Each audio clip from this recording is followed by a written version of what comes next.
فوت شدہ بندے سے مطلب کوئی بات کی جا سکتی ہے یہ سوچ کے کہ جی اسے سن رہا ہے؟ قبر جو ہے یا تو یہ جنت کے باغیچوں میں سے ایک باغیچہ ہے اور حفرۃ من حفر النار، یا پھر جہنم کے گڑھوں میں سے ایک گڑھا ہے۔ نبی صلی اللہ علیہ وسلم سفارش کریں گے قبر میں؟ عذاب روح کو ہوتا ہے یا جسم کو ہوتا ہے یا دونوں ایٹ دا سیم ٹائم؟ ہر شخص کو اپنی اپنی پڑی ہوگی، باپ بیٹا سب رشتے ختم۔ خدا کا کانسیپٹ یہ ہمارے اندر انگرینڈ ہے، نیچرل ہے۔ تو جو چیزیں سمجھ میں نہیں آتی اس کا انکار کیوں کرتے ہیں؟ اگر خواب دیکھتا ہے کسی مرے ہوئے شخص کو تو کیا وہ برزخ میں جا کے روح ملاقات کر رہی ہوتی ہے؟ جو عالم برزخ کا عذاب ہے اس کے مقابلے میں جو عالم آخرت کا عذاب ہے وہ بہت بڑا ہے۔ جیسے سبز چادر بچھا دینا قبر میں، یا کلمہ لکھا ہوتا ہے وہ پورا رول کر کے، اور جو معافی مانگے بغیر یا عشاء کی نماز پڑھے بغیر جو سو جاتا ہے اس طرح سے، تو یہ تو میں سمجھتا ہوں دنیا کائنات کا سب سے بڑا رسک ہے۔ بسم اللہ الرحمن الرحیم، الحمدللہ والصلاۃ والسلام علی رسول اللہ وعلی آلہ وصحبہ اجمعین۔ السلام علیکم ورحمۃ اللہ وبرکاتہ۔ الحمدللہ ہمیشہ کی طرح جیسے کہ آپ کو پتہ ہے کہ بہت انٹرسٹنگ ٹاپکس پہ میں شیخ کے ساتھ جو ہے وہ مختلف پوڈ کاسٹ کیے ہیں، تو ایک اور بہت انٹرسٹنگ ٹاپک جس میں بہت سے سوالات ہیں لوگوں کے، وہ ہے کہ برزخ کیا ہے، برزخ کی دنیا، روح کیا ہے، روح کا سفر، موت کے بعد کیا ہوتا ہے، قبر کا عذاب ہے کہ قرآن سے ثابت نہیں ہے، حدیث میں آتا ہے، اس کی کیا وجہ ہے، وغیرہ وغیرہ۔ تو لوگوں کے بہت سے سوالات ہوتے ہیں، تو ہو بیٹر دین ڈاکٹر صاحب؟ الحمدللہ ڈاکٹر صاحب اللہ کے لیے ہم سے محبت کرتے ہیں اور ہمیں ٹائم دے دیتے ہیں، ان کا بڑا شکریہ۔ السلام علیکم ورحمۃ اللہ وبرکاتہ۔ وعلیکم السلام ورحمۃ اللہ۔ شیخ کیسے ہیں آپ؟ خیریت اللہ سے؟ کا شکر الحمدللہ۔ ماشاءاللہ شیخ، بڑی آپ کی زبردست سرگرمیاں جاری ہیں، تو اللہ تعالیٰ آپ سے قبول بھی فرمائے، آپ کے علم میں عمل میں اضافہ کرے، لوگ بہت مستفید ہوتے ہیں ماشاءاللہ ان پوڈ کاسٹ سے۔ تو شیخ آج کا ماشاءاللہ جو ٹاپک ہے، جیسے میں نے بتایا کہ لوگوں کے سوالات اس پہ بہت زیادہ ہوتے ہیں، تو برزخ کا قرآن میں بھی ذکر ہے، حدیث میں بھی ذکر ہے، پھر علیین سجین کا بھی ذکر ہے۔ تو انشاءاللہ یہ کہ ہم ان سارے موضوعات پہ میں کچھ سوالات آپ سے کرنا چاہوں گا، لیکن سب سے پہلا سوال وہ روح کے بارے میں آپ سے کرنا چاہوں گا کہ کیا روح اور نفس سیم چیز ہے، اور روح کی نیچر کیا ہے، اور کیا اس پہ زیادہ بات کرنا ممنوع ہے کہ روح ایگزیکٹلی ہے کیا؟ بسم اللہ الرحمن الرحیم۔ دیکھیں، روح کے بارے میں جو اللہ کریم نے قرآن حکیم کے اندر ایک بات ارشاد فرمائی، اس سے لگتا ہے کہ عام طور پہ لوگوں نے سمجھا کہ اس کے بارے میں زیادہ علم نہیں دیا گیا، اور اس کے بارے میں زیادہ گفتگو بھی نہیں کی جانی چاہیے، صحیح، کیونکہ وہاں پہ بھی یہ سوال ہے، یسألونک عن الروح، جی، کہ آپ سے روح کے بارے میں سوال کرتے ہیں، صحیح، اور آپ ان کو فرما دیجیے کہ وما اوتیتم من العلم الا قلیلا، کہ آپ کو بہت تھوڑا علم دیا گیا ہے۔ ٹھیک ہے، اگرچہ اس کے بارے میں شاہ ولی اللہ علیہ الرحمہ اور مختلف مفسرین کا یہ خیال ہے کہ یہ جو کہا گیا ہے قرآن میں کہ وما اوتیتم من العلم الا قلیلا، کہ تمہیں بہت تھوڑا علم دیا گیا ہے، صحیح، یہ جواب دیا گیا تھا بنی اسرائیل کو کہ تمہیں علم تھوڑا دیا گیا ہے، اچھا، یہ امت مسلمہ کے لیے یہ نہیں ہے۔ ٹھیک ہے، اسی وجہ سے پھر جو شاہ ولی اللہ علیہ الرحمہ ہیں انہوں نے روح کے اوپر کافی گفتگو کی ہے، اور پھر امام غزالی نے اس کے اوپر کتاب الروح جو ہے، صحیح، اور یہ مختلف ائمہ نے جو اس کے اوپر بات کی ہے وہ اسی بنیاد پر کی ہے کہ روح کے بارے میں ان کو تھوڑا علم دیا گیا تو ہمیں تو دیا گیا ہے، ٹھیک ہے، لہٰذا روح کی قسمیں کی ہیں، روح کے اندر جتنی یعنی اس کی جو مختلف حصے کیے ہیں، صحیح، اور ان حصوں کی مختلف خصوصیات بیان کی ہیں، جی، اس کے اندر ملکیت ہوتی ہے، اس کے اندر بہیمیت ہوتی ہے، مختلف قسم کی چیزیں۔ صحیح، کہنے کی بات یہ ہے کہ روح دراصل ایک ایسا آسمانی نقطہ ہے، یعنی شاہ ولی اللہ علیہ الرحمہ نے جو بات کی ہے وہ کہتے ہیں روح دو قسم کی ہوتی ہے، ایک روح جسمانی ہوتی ہے جی، جو جسم کے اعضاء کے آپس میں ملنے کے ساتھ اس کا تعلق ہوتا ہے، اچھا، ایک روحانی اور آسمانی روح ہوتی ہے۔ وہ جو روح نورانی ہوتی ہے، کہ نورانی نقطہ وہ آسمان سے آتا ہے، صحیح، اور انسان کے مرنے کے بعد وہ واپس چلا جاتا ہے، ٹھیک ہے، لہٰذا وہ تو روح کو دو حصوں میں تقسیم کر کے وہ تو بے فکر ہو جاتے ہیں، وہ کہتے ہیں کہ بس یہ ایک روح آسمان سے آتی ہے، ایک روح جو ہے وہ جسم کے اندر موجود ہوتی ہے، تو روح جسمانی اور چیز ہے اور وہ اور چیز ہے۔ لیکن جب ہم اس کو اپنے سمجھنے کے لیے جو آپ نے کہا کہ سوالات مختلف ہوتے ہیں، اس میں روح بھی ہے، نفس کا ایک لفظ استعمال ہوتا ہے، اسی طرح ایک لفظ استعمال ہوتا ہے قلب کا، اسی طرح ایک لفظ استعمال ہوتا ہے فؤاد کا، یہ مختلف الفاظ ہیں۔ تو فؤاد ہم عام طور پہ اس کا معنی دل کرتے ہیں، اسی طرح قلب کا معنی بھی دل کیا جاتا ہے، اور قرآن نے نبی پاک صلی اللہ علیہ وسلم نے قلب کو جسم کا مرکز قرار دیا ہے. سائنس اس کو مانتی نہیں ہے، سائنس کہتی ہے دماغ جو ہے وہ اس کا مرکز ہے. تو ہو سکتا ہے کہ قلب سے مراد کوئی ایسی اصطلاح ہو، کوئی آرگن اس سے مراد نہ ہو، بلکہ قلب سے مراد کوئی ایسا میکانزم ہو جو دل اور دماغ، جو دو، ایک برین اور ایک ہارٹ، یہ جو دو مختلف آرگنز ہیں، ان کا کنیکشن کے ساتھ، جو اس کنیکشن کے ساتھ ایک فینومینا انسان کے جسم کے اندر بنتا ہے، ہو سکتا ہے قلب سے مراد وہ ہو. بالکل صحیح. لہٰذا وہ مرکز ہے. اس لیے ہمیں اس کے بارے میں زیادہ پریشان نہیں ہونا چاہیے. اور ویسے بھی سائنس ابھی ترقی کر رہی ہے اور ترقی پذیر ہے، تو سائنس جب کبھی حتمی نتیجہ دے گی تو ایسا ہو نہیں سکتا کہ وہ قرآن یا نبی پاک صلی اللہ علیہ وسلم کے فرمان کے خلاف ہو. اور یہ بات جو قرآن نے کہی تھی کہ سنريهم آیاتنا فی الآفاق وفی انفسہم، ہم ان قریب دکھاتے رہیں گے ان کو، یہ پے در پے ان کو نشانیاں ملتی رہیں گی، حتیٰ یتبین لہم انہ الحق، یہاں تک کہ ان کے اوپر یہ ثابت ہو جائے گا کہ قرآن ہی حق ہے. لہٰذا روح کے بارے میں ہمیں یہ کہنا کہ اس کے بارے میں گفتگو نہیں کرنی چاہیے، یہ میرا خیال درست نہیں ہے. لیکن یہ بات ضرور کرنی چاہیے کہ روح ایک ایسی چیز ہے جس کی حقیقت کو لوگ سمجھ نہیں سکتے. مطلب جب آپ کے جسم میں جان نکل جاتی ہے، نفس عام طور پہ جان کو کہا جاتا ہے، تو جان نکل جاتی ہے، کیا نفس اور روح ایک چیز ہے؟ اس کے بارے میں بھی بحث ہے. لہٰذا آپ بحث جتنی مرضی کرتے جائیں، بات یہ ہے کہ ظاہری نظر آنے والے جسم کے علاوہ یہ کوئی ایک ایسی اینٹیٹی ہے انسان کے جسم کے اندر جو اللہ کریم نے اس کے اندر ڈالی ہے، اور جو قرآن نے کہا کہ وَنَفْسٍ وَمَا سَوَّاهَا فَأَلْهَمَهَا فُجُورَهَا وَتَقْوَاهَا، کہ ہم نے اس کو جب بنایا تو اس کے اندر دو قسم کے جو الہامات کر دیے، تقوی کا بھی، نیکی کا بھی، اور فجور کا بھی، برائی کا بھی. اس کے اندر یعنی دونوں الہامات موجود ہیں. اب وہ کس میں ہیں؟ وہ روح میں ہیں یا وہ نفس میں ہے.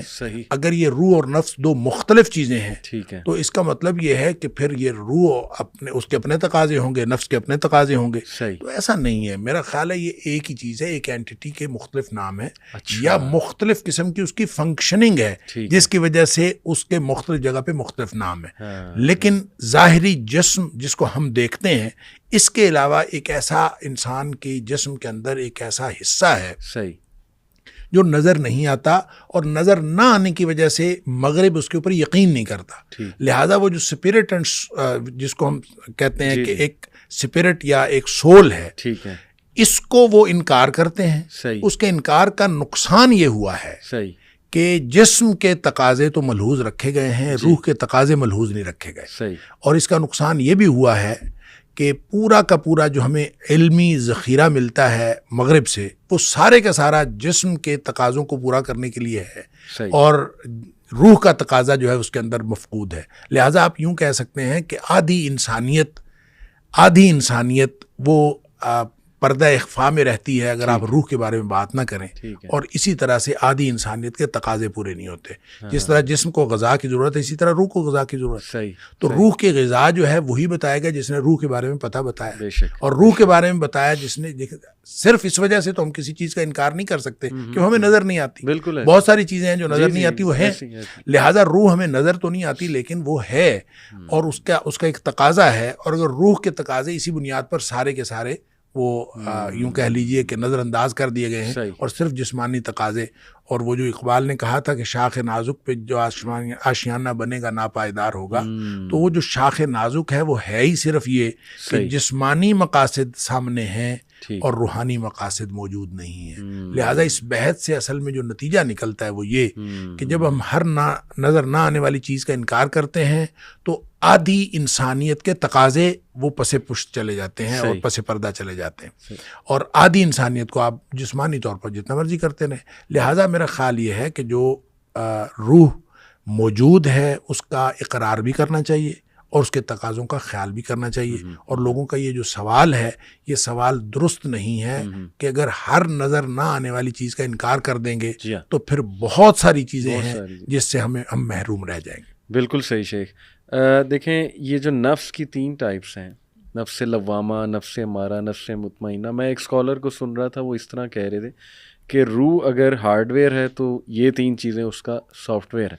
تو اس طرح بھی انڈرسٹینڈ کرنا, یعنی آپ نے کہا نا کہ ہو سکتا ہے یہ ایک ہی چیزیں ہوں, اور جیسے نفس لوامہ جو ہے وہ فَأَلْهَمَهَا فُجُورَهَا وَلَا تَقْوَاهَا وَتَقْوَاهَا سوری. تو یہ دیکھیں نا, وہ ضمیر کا بھی یہی کام ہے کہ نیکی اور بدی کی پہچان.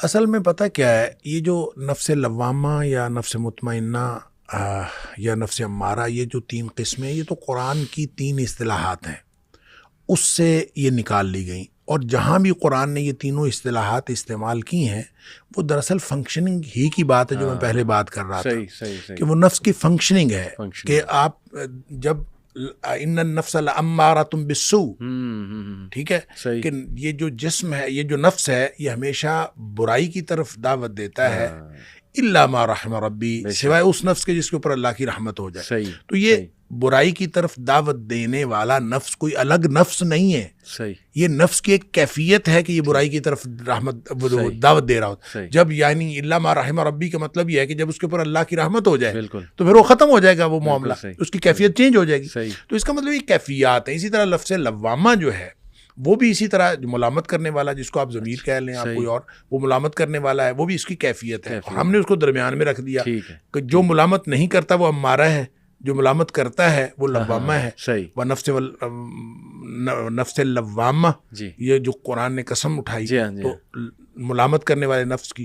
اور پھر اسی طرح سے نفس مطمئنہ, ارجعی الی ربک راضیۃ مرضیہ. تو نفس مطمئنہ گویا ٹاپ آف دا لسٹ ہے, اور درمیان میں لوامہ ہے, اور نیچے جو ہے امارہ ہے. یہ کیفیات ہیں. نفس امارہ ہی نفس مطمئنہ بنتا ہے. اچھا, ٹھیک ہے, لیکن اس کی اصلاح کرنی پڑے گی. جیسے فرمایا نا کہ وَأَمَّا مَنْ خَافَ مَقَامَ رَبِّهِ وَنَهَا النَّفْسَ عَنِ الْهَوَىٰ, بالکل صحیح, کہ جو اللہ کے سامنے کھڑا ہونے سے ڈر گیا, جواب دہی سے ڈر گیا, تو وہ پہلا کام کیا کرتا ہے, نہى النفس عن الهوى, اس نے نفس کو خواہشات سے روک دیا. تو ظاہر ہے ضبط نفس کریں گے تو پھر اس کی اصلاح ہوگی. جب اس کی اصلاح ہوگی تو یہ امارہ سے لوامہ بنے گا, اور لوامہ سے مطمئنہ بن جائے گا. وہ اس کی پیک کی وہ ایک پوزیشن ہے. صحیح, آپ نے بڑی انٹرسٹنگ بات کی کہ یہ جو قلب ہے, مے بی یہ برین اور ہارٹ کے درمیان جو ایک کنیکشن ہے.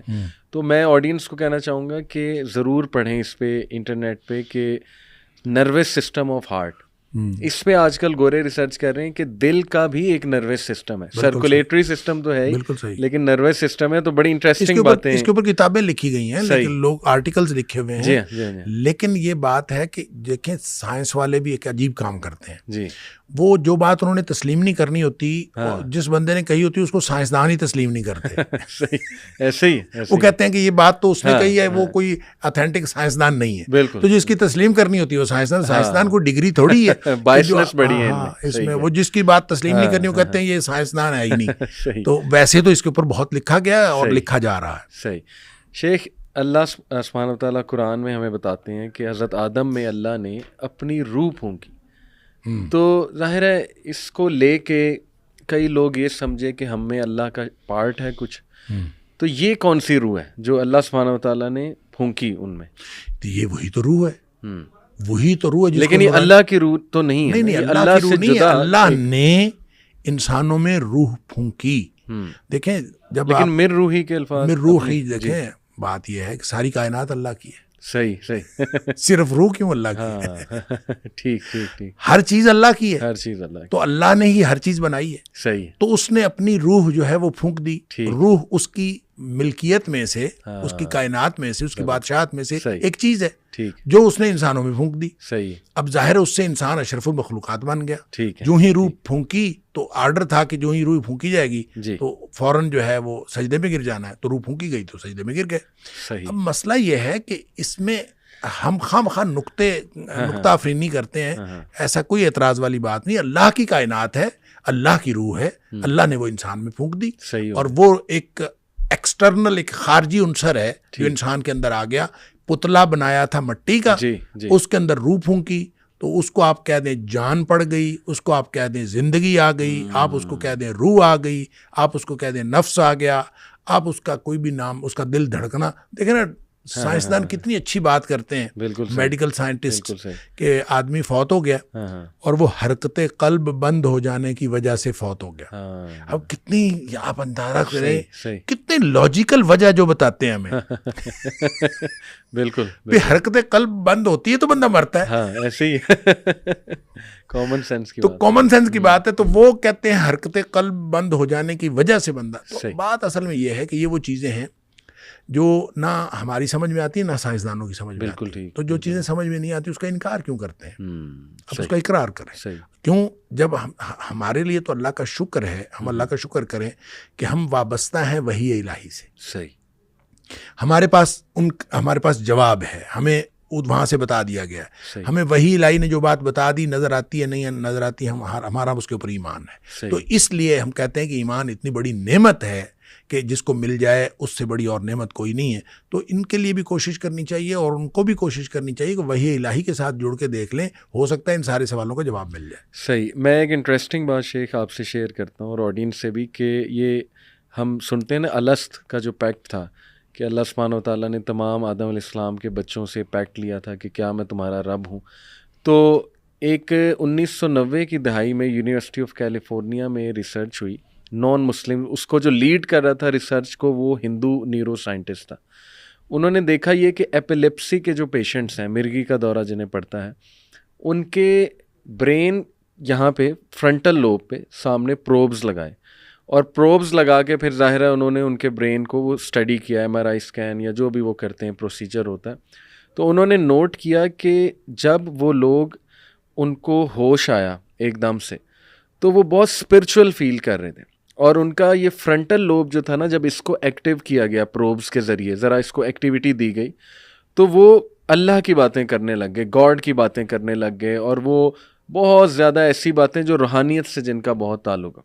تو انہوں نے ثابت کیا اس ریسرچ ٹیم نے کہ خدا کا کنسیپٹ یہ ہمارے اندر انگرینڈ ہے, نیچرل ہے, نیچرل فطرت میں ہے, انسٹنکٹ ہے ہمارا. اور فرنٹل لوب جو دماغ کا سب سے ذہین حصہ ہے وہ اس کے لیے رسپانسبل ہے. تو یہ میں نے کہا ایک شیئر کروں, جو آپ بات کہہ رہے ہیں دیکھیں بالکل ٹوٹلی اس سے بھی یہ چیز میچ ہو رہی ہے. شیخ, حضرت جبرائیل کو بھی اللہ نے روح کہا ہے, تو اس کو کیسے سمجھیں گے؟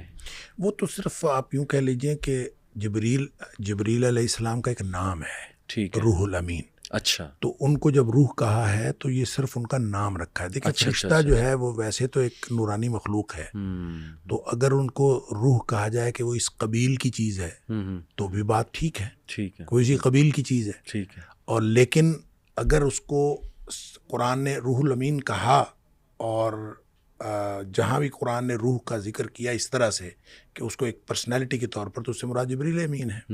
لہٰذا وہاں آپ روح اس کا ترجمہ یہ نہیں کر سکتے کہ ارواح ہے. صحیح. تو وہ قرآن نے جب اسپیسیفکلی جبریل علیہ السلام کے لیے ایک نام لفظ استعمال کر دیا, ٹھیک ہے. تو اب بات یہ ہے کہ اگر وہ عالم ارواح کی قسم سے ہیں, صحیح, تو فرشتے نورانی مخلوق ہیں, جی ہاں, روح نورانی نقطہ ہے, وہ ایکسٹرنل وجود ہے, وہ انسان کے اندر انگرینڈ کیا گیا ہے. صحیح ہے. تو اس طرح بھی ٹھیک ہے, ٹھیک ہے. اور اگر صرف کہیں کہ جبریل علیہ السلام کا نام ہے تو بھی ٹھیک ہے. بالکل ٹھیک, بالکل ٹھیک, زبردست.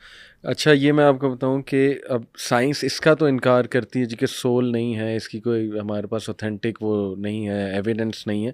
لیکن ایک بڑی انٹرسٹنگ چیز ہے شیخ, نیئر ڈیتھ ایکسپیرینس. اس پہ تو باقاعدہ کتابیں لکھی, میں کچھ کتابوں کے نام جو ہے نا وہ بتا بھی دیتا ہوں. گیز انٹو ہیون, یہ one of the best sellers book ہے, اور اس میں بات کی آتھر نے ان لوگوں کی, ان سے انٹرویو لیا جن کو کوما ہو جاتا ہے یا ایکسیڈنٹ کے موقع پہ آدھی موت کی حالت میں ہوتے ہیں, آدھی زندگی کی حالت میں, یا کارڈیک اریسٹ ہوا تو وہ بھی آدھی موت کی حالت آدھی زندگی کی حالت. تو اس حوالے سے پھر لائف آفٹر لائف, یہ تو بیسٹ سیلنگ کتاب ہے, اور یہ اس کی تقریباً 13 ملین کاپیز جو ہے نا وہ سولڈ ہوئی ہیں. اس میں بھی نیئر ڈیتھ ایکسپیرینسز اور امیجن ہیون, جان برکے کی کتاب ہے. تو میں بتانا ایکچولی یہ چاہ رہا ہوں کہ دیکھیں یہ ایک بڑی کامن تھیم ہے ویسٹ میں. تو اس کو سن کے, بلکہ اس پہ ریسرچ بھی ہوئی ہے, ریسرچ پیپرز لکھے گئے ہیں نیئر ڈیتھ ایکسپیرینس میں.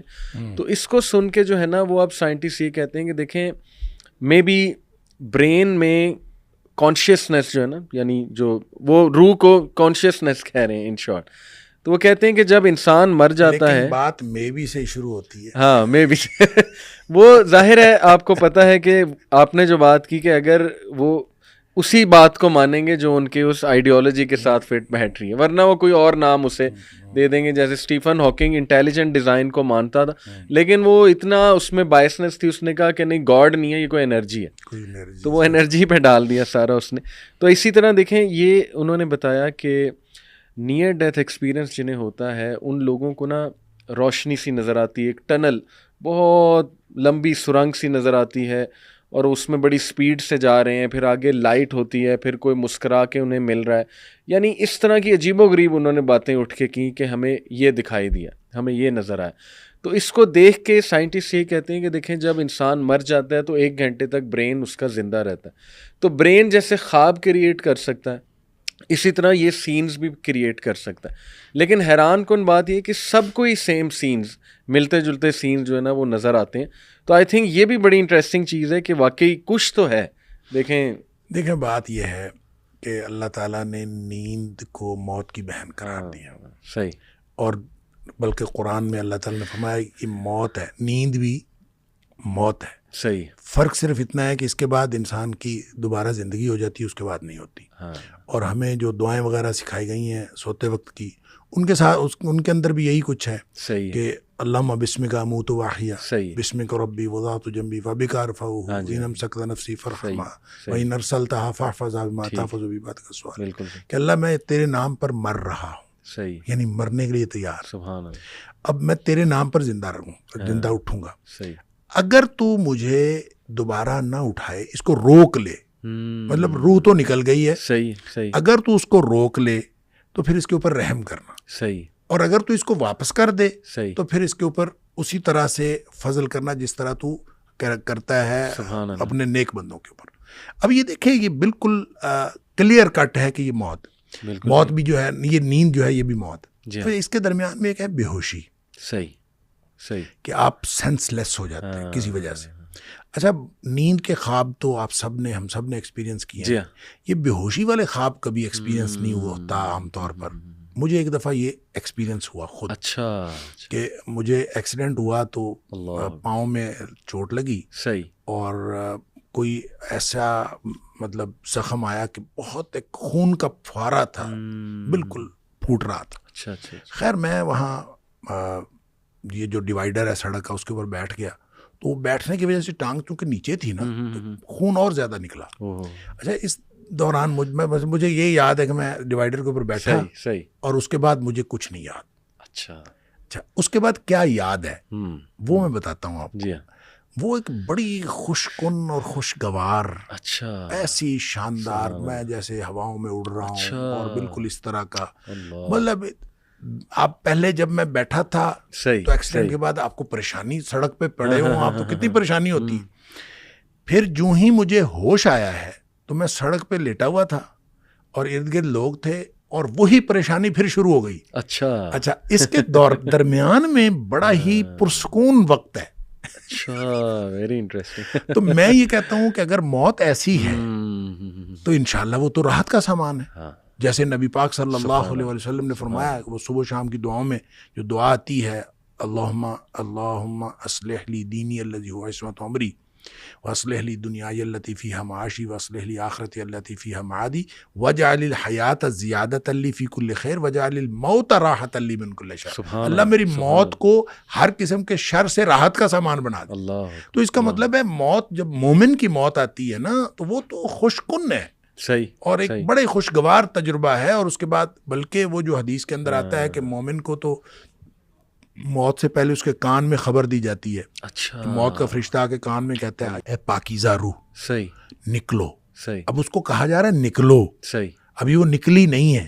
صحیح. ٹھیک ہے, نکلنے سے پہلے پیغام آیا. اس کو کہا جا رہا ہے نکلو الی مغفرۃ من اللہ و رضوان. صحیح. اللہ کی مغفرت اور اللہ کی خوشنودی تیرا انتظار کر رہی. واہ. اب اندازہ کریں کہ جس کو دنیا میں پڑے ہوئے یہ خبر ملے, کیا بات, کہ اللہ کی خوشنودی اور اللہ کی مغفرت میرا انتظار کر رہی ہے. جی. تو اب اس کا مطلب یہ ہے کہ وہ تو فوراً نکلے گا. اللہ. بھاگے گا. بالکل. تو یہی فرمایا کہ اس کی پھر روح یوں نکلتی ہے, فتخرج تسیل, یوں بہاؤ کی صورت میں فوراً بہتے ہوئے نکلتی ہے, کما تخرج القطرۃ من فی السقا, جس طرح سے مشک پانی کی بھری ہوئی ہو اور اس میں سے اس کا بند کھول دیا جائے تو فوراً پانی نکل جاتا ہے. صحیح. اب یہ مشک کی, یعنی آپ بوتل پانی کی بھری ہوئی ہے نا, اس کو آپ الٹ دیں تو فوراً پانی نہیں نکلتا. اس کو کھول کے آپ الٹ دیں تو فوراً تو پانی نہیں نکلتا. بالکل صحیح. مشک جو ہے پانی کی, وہ چمڑے کی مشک ہوتی ہے, اس کا دھانا اور اس کا پیٹ برابر ہوتا ہے. جی جی جی جی. اور اس کو اگر باندھا ہوا ہو جی تو اس کو کھولتے ہیں تو وہ فوراً نکل جاتا ہے, کیونکہ اس کا دھانا اور پیٹ برابر ہوتا ہے. صحیح صحیح صحیح. لہٰذا یہ مثال یہ بتاتی ہے کہ جب مومن کی موت آتی ہے تو انتہائی خوشگوار مرحلہ اس کے اوپر آتا ہے. پہلے بھی مشکل ہوتی ہے, بعد میں مشکل ہوتی ہے, اور یعنی اس کو پوری زندگی پیچھے مشکل ہوتی ہے. جو ہی آتی ہے تو اس کے بعد اللہ تعالیٰ اس کو آسانیاں پیدا کر دیتا ہے, اور وہ جو آسانیاں ہیں پھر آگے انشاءاللہ آسانیاں ہی آسانیاں ہیں. تو یہ موت کا جو مرحلہ ہے ایک گویا یعنی جب نیند کے ساتھ نیند اور موت کی مشابہت ہے, تو اس کا مطلب ہے کوئی کیفیت تو ایسی ہے, وہ لائٹ کی ہو, وہ جیسی بھی ہو, اور میرا خیال ہر ایک کے اعمال کے مطابق ہوگی. جیسے نبی کریم صلی اللہ علیہ وسلم نے فرما دیا کہ مومن کی موت اور طرح کی ہے, کافر اور منافق کی موت اور طرح کی ہے, لہٰذا دونوں کی موت میں فرق ہے. اچھا شیخ, آپ نے ویسے خود بھی مینشن کر دیا, لیکن دوسرا بڑا امپورٹنٹ سوال یہ ہے کہ روح کس طرح سے قبض کی جاتی ہے, مومن کی کس طرح سے, کافر کی کس طرح سے, پھر اس کی پوری جرنی ہے ایک لمبی حدیث میں کہ وہ 7ویں آسمان تک جاتی ہے, پھر قبر تک کیسے آتی ہے, اور سورہ قیامہ میں شیخ جو ہے کہ ٹانگ کے ساتھ ٹانگ جوڑ دی جاتی ہے, غالباً یہ الفاظ ہیں, تو وہ کیا ہے موت کے ٹائم؟ یہ تو والتفت الساق بالساق. اچھا, یہ جو موت کے ٹائم کفن جب باندھ رہے ہو, موت کے وقت جب, ویسے بھی جب اگر کوئی نہ بھی باندھے تو جب آدمی کسی کی بھی موت ہو رہی ہوتی ہے تو وہ ٹانگ سے ٹانگ رگڑی جا رہی ہوتی ہے. صحیح صحیح, وہ بھی اس سے مراد ہے, اور جو اس کا باندھ دینا ہے وہ بھی اس سے مراد ہے. ٹھیک ہے ٹھیک ہے. تو ایسی کوئی بات نہیں ہے کہ وہاں سے نکالی جاتی ہے روح؟ ہاں, یہ بھی یہ ہے. یہ دوسری حدیث میں ہے. یہ تو قرآن کی بات ہے نا والتفت الساق, لیکن یہ بات حدیث میں ہے کہ جو جان نکلتی ہے وہ پاؤں کی طرف سے شروع ہوتی ہے اور نکلتے نکلتے یہاں تک آتی ہے. اچھا. اور وہ جو نرخرے سے معلم یغرغر ہے نا, کہ اگر یہاں سے آواز آنے سے پہلے توبہ کر لے تو توبہ قبول ہوتی ہے. اللہ, صحیح. اور یہ یہاں سے جو آواز آنی ہے وہ اس وقت آنی ہے جو باقی جسم سے جان نکل جانی ہے, بالکل آخری مرحلہ ہے. صحیح. یہاں سے بالکل ختم. سبحان اللہ سبحان اللہ. تو پھر مومن کی کیسے کیپچر ہوتی ہے, اور جو ہے منافق یا کافر جو ہے اس کی کیسے؟ اچھا جی, اس کے بارے میں تو ایک حدیث ہے, نبی کریم صلی اللہ علیہ وسلم نے فرمایا, اور لمبی حدیث ہے, برا بن عازب رضی اللہ تعالیٰ اس کے راوی ہیں, کہ نبی کریم صلی اللہ علیہ وسلم کسی جنازے میں تھے اور قبر کی تیاری میں بھی دیر تھی, تو جیسے سب انتظار میں بیٹھ جاتے ہیں, تو نبی پاک صلی اللہ علیہ وسلم نیچے بیٹھ گئے. آپ کے ہاتھ میں ایک چھڑی تھی. صحیح. اور آپ زمین میں, جیسے آدمی کچھ سوچ رہا ہوتا ہے تو ساتھ ساتھ ایسے. تو پھر آپ نے اس موقع پر ایک بات ارشاد فرمائی. اچھا. پھر آپ نے دونوں کیفیتوں کو الگ الگ بتایا. آپ نے فرمایا جب مومن کی روح نکلتی ہے تو فرشتے آتے ہیں, ملک الموت جنت سے کفن لے کے آتے ہیں. صحیح.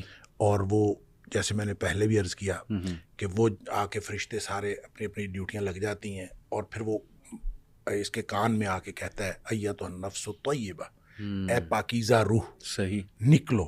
صحیح. اخرجی الی مغفرۃ من اللہ ورضوان, سبحان اللہ, اللہ کی مغفرت اور اللہ کی خوشنودی کی طرف نکلو. اللہ اللہ. تو پھر وہ تو فوراً نکلتی ہے نا, مطلب اس کا مطلب وہ تو خوش ہوتی ہے, وہ تو نکلنے کے لیے پھر دیر ہی نہیں لگتی.